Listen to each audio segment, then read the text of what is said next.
My boyka. Rahubat, Zamaltat, Wu Zamal. Also, Maboyka,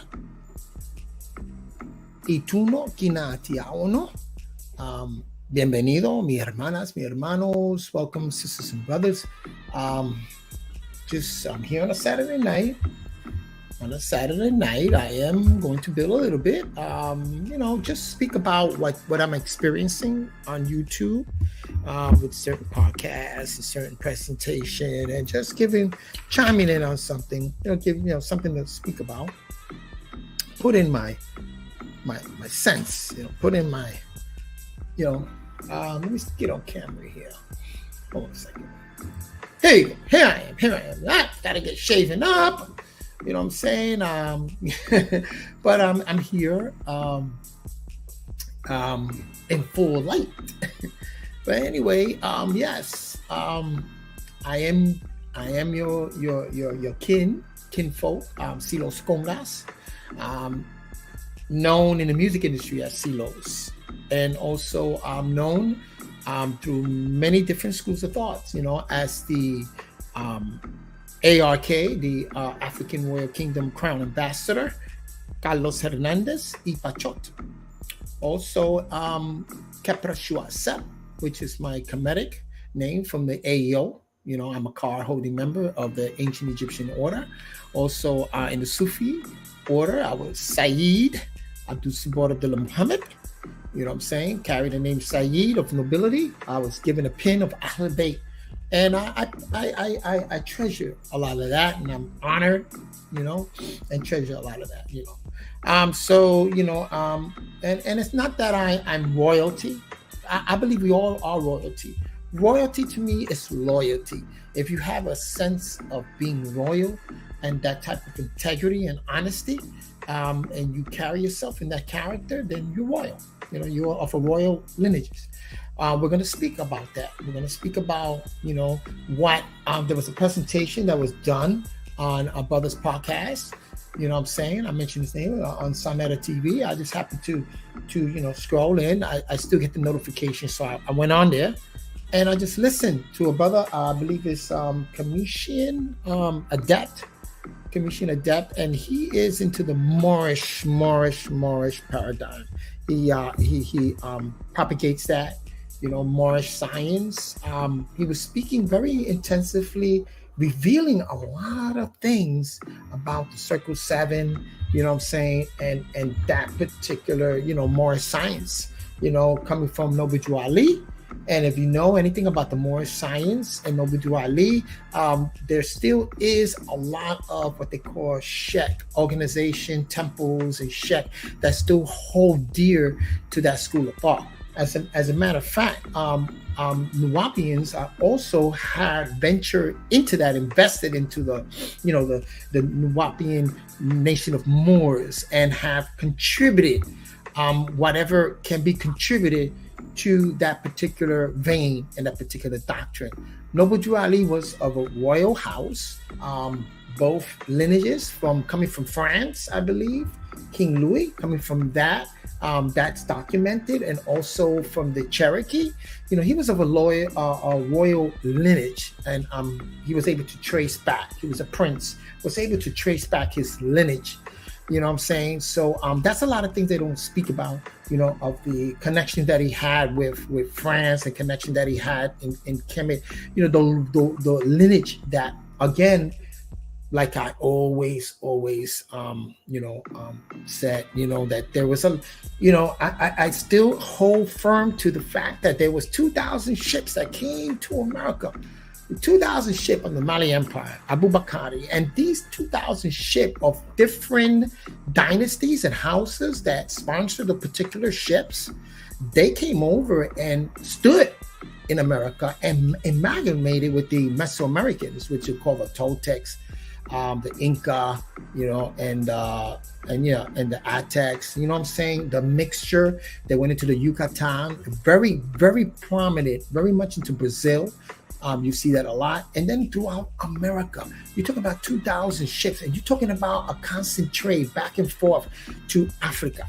You know what I'm saying? This, again, remember, there are documents that you find, letters of later on Europeans revealing this and writing it back, saying, yeah, there's trade going on. These Africans are here. The Africans are back and forth. There's a lot of big ships. So, you know, the Europeans were the first one to have these big, massive ships, you know what I'm saying, and establishing this trade. They weren't the one. And then you have a lot of Africans, you know, Malians, and also dynasties like Idris dynasties and all these different Congo, you know, all these different dynasties that sponsored these ships, and a lot of them stood. You know, a lot of them got stranded, yes, and a lot of them stood. You know, and some went deeper into the North America and set up institutions, set up, you know what I'm saying, cultures and villages and many things. And this, you can see this in artifacts. You can, it's, you know, it's just evident. And you say to yourself, wow, I mean, you know, wow, you could follow that particular, you know, migrations and vein, and then it just fits in. You know what I'm saying? When you study about the different cities here in America and the different lodges that were formed, the African lodges that patterned themselves after Timbuktu, and the different lodges that became your churches, your courts, you know, the center of cities, and then you go back and you say, wow, there's a lot of cities that were first started by Africans. You know, there's documentation that, like in Chicago, so who were these Africans? You know, it definitely was after the slave, you know what I'm saying? Slavery was just one part. Slavery was just one part. That was tied into the vine. That was just one aspect and part. But I mean, it was just so flooded, you know, with you know, families and lineages from what we call today that continent called Africa. You know what I'm saying? And then you go further back, you see other migrations happening, you know what I'm saying? When you look at, you know, geographics, and you look at other civilizations, ancient civilizations, when you study more about the Utla civilization, what they call Atmarian, and, you know, what they call Atlantis, you know what I'm saying, the Green Sahara, and all this, you know, you see a lot of the migrations there and other cultures, you know what I'm saying? So it's evident. You just have to look for certain things, and you got to be truthful when you look at those things. But anyway, it was a great presentation. The brother revealed a lot of things, and I'm very familiar with a lot of that, because it deals with being an adept, being initiative, being adept in a particular order. You know what I'm saying? And when you look at the Moorish Science Temple and Noble Drew Ali and his stance, a lot of that is Masonic in some sense, you know what I'm saying? It ties into the Masonic schools, you know what I'm saying? Wearing the sash and certain stands that he took, you know what I'm saying? And so also the Masonic, the first Masons that came over from Africa, Mali, were from Timbuktu, was the lodge from Timbuktu, where there's African lodges, you know what I'm saying? They came over.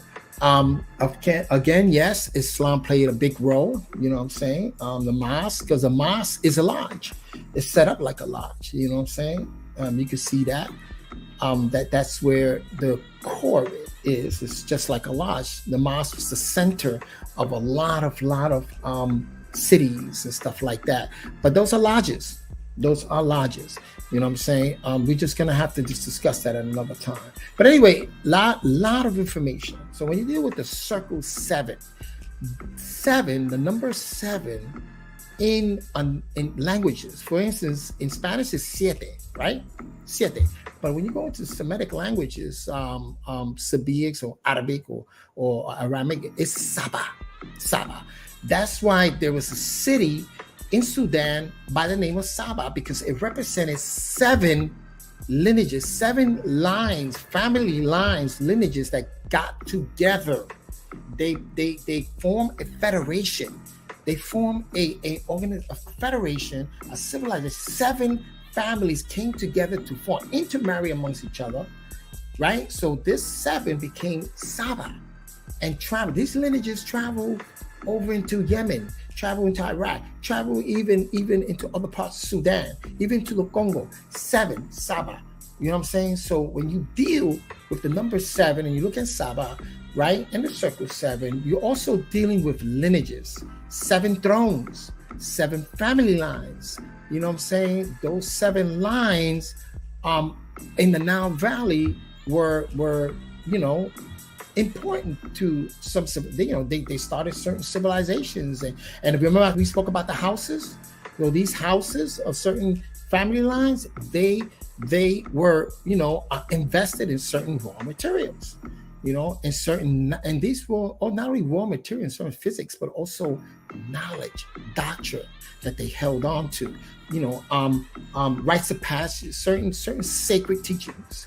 Another place where you could look at this is when you look at the Per Emheru and you look at Assad on the top with 14 individuals there, right? And he's like he's facing them, right? Those are 14, 7 times 2, 14 lineages, 14 kings and queens, family, tribes that Assad was able to bring together to form a federation.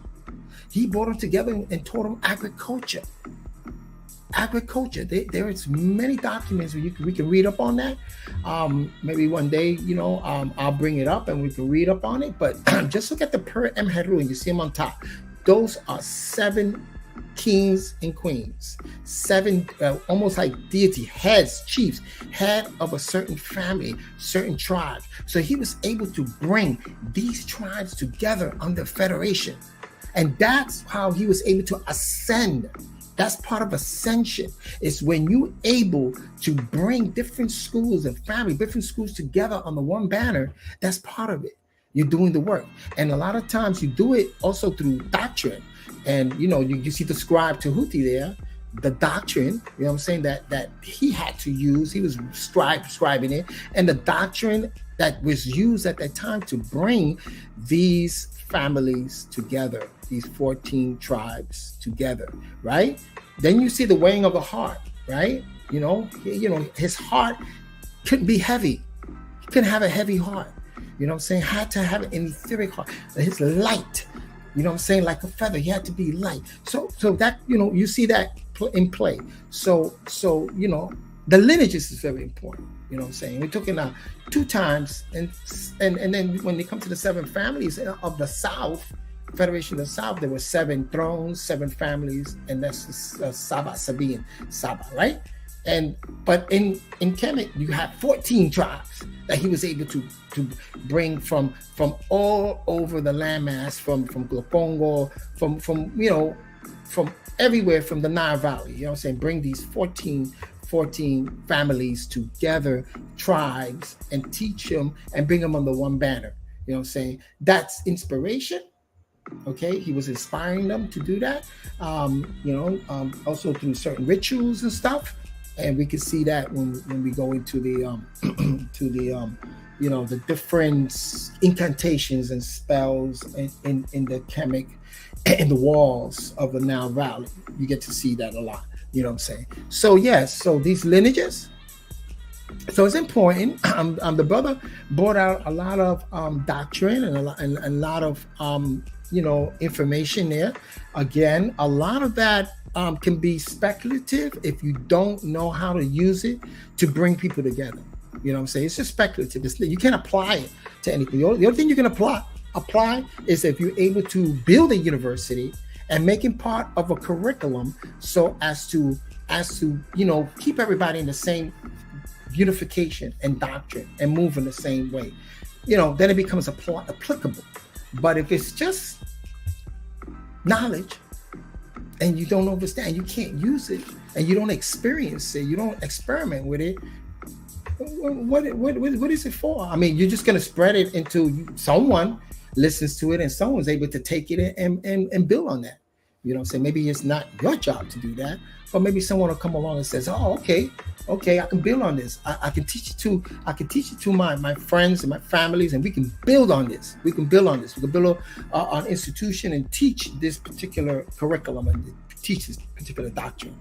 You know what I'm saying? So yeah, I mean, very interesting.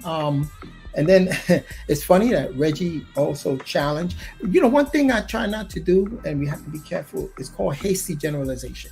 People say, "Oh, the Moors had slaves; they enslaved the Africans." Let me tell you something. That's a hasty generalization. Not all Moors, not all Europeans, right, was in that particular industry.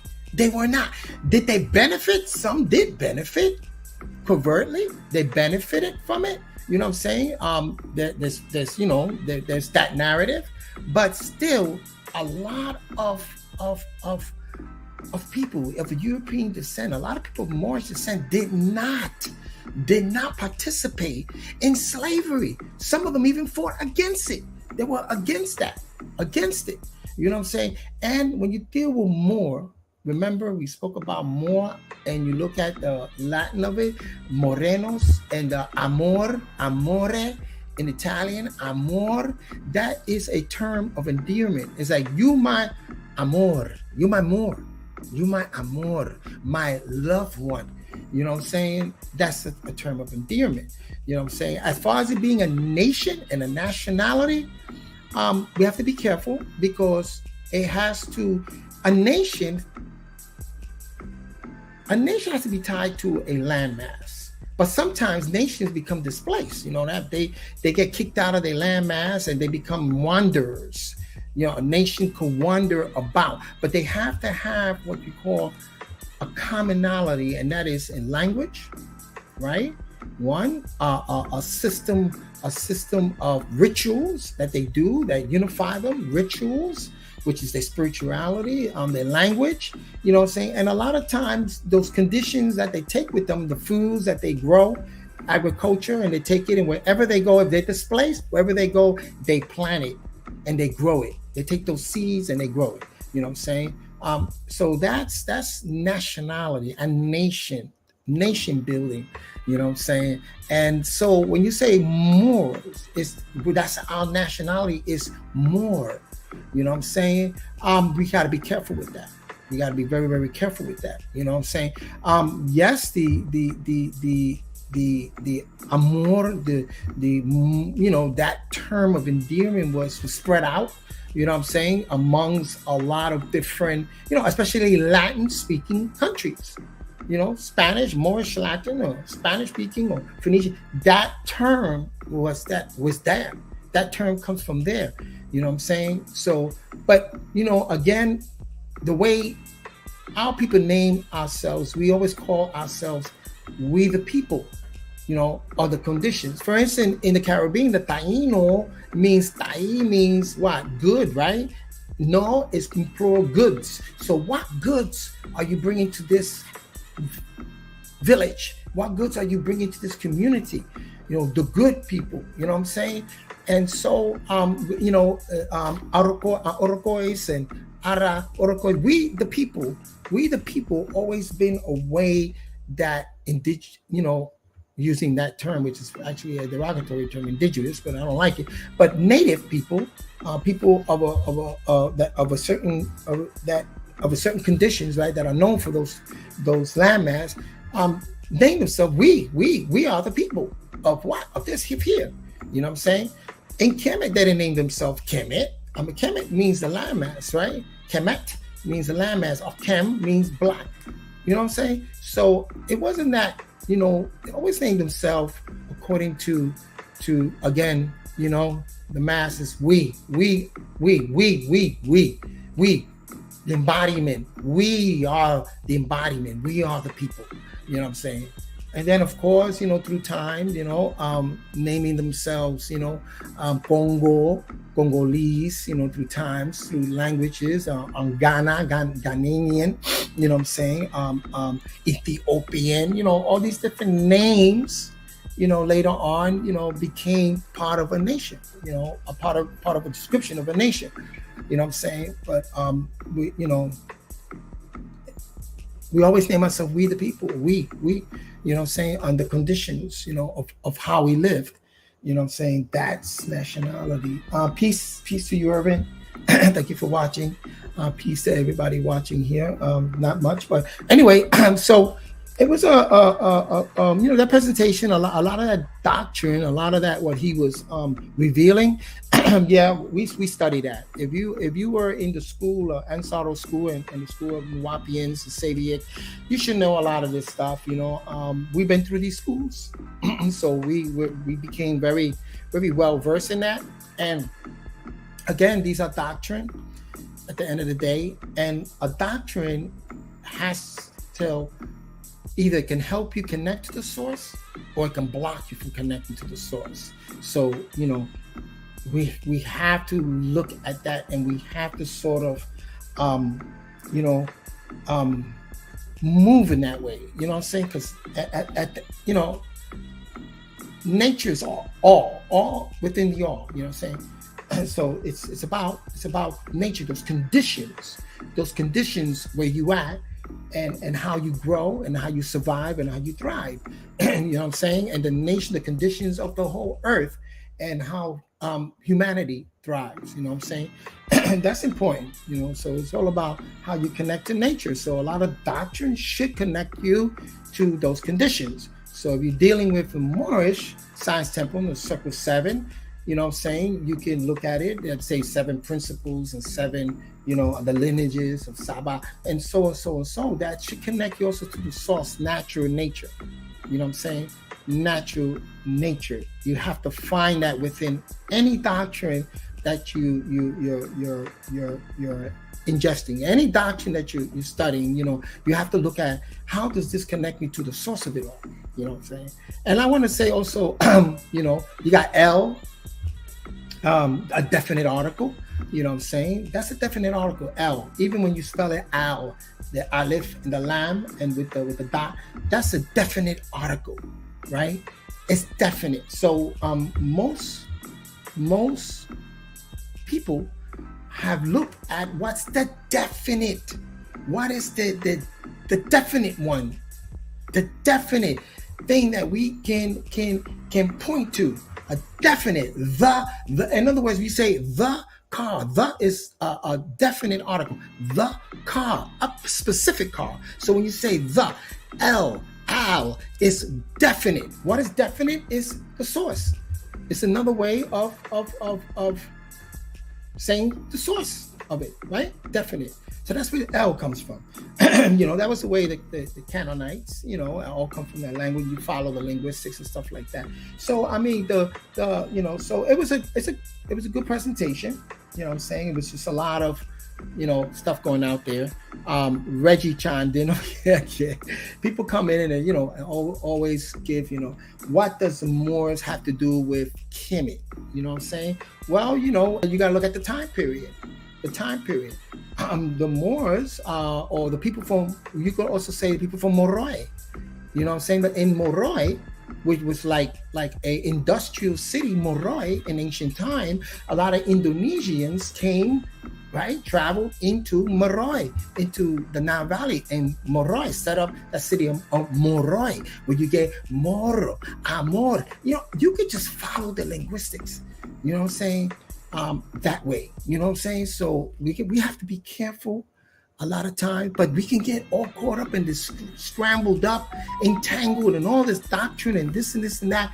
At the end of the day, like I said, apply sciences. You know what I'm saying? It's speculative, know that, and then you got to know, well, how can this apply? How can I use this to inspire my youth to become engineers, to be builders and engineers? You know what I'm saying? And then build a city around a temple, around a belief, not a belief system. It's better to have knowing, but then the spirituality, again, rituals are built to strengthen the commodity. You know what I'm saying? I want you to consider that, understand that a little bit. I can break that down later. But anyway, that's all I really, really wanted to chime in on. You know what I'm saying? And again, when you deal with Circle 7, you deal with 7, you can break that up. Because so don't forget that 7 is Saba, and Saba is a city, and also 7 thrones, the 7 lineages out of the Nile Valley that became a part of a federation. You know what I'm saying? 7, and that federation also were part of the Mali Empire who sponsored certain ships and came over to North America. Yeah. Sabaeans, Saba, people who from the area of the Nile Valley sponsor ship houses, because you see, Mali Empire is an empire. It consists of a lot of different dynasties. And so you have navigators. Who are your best navigators?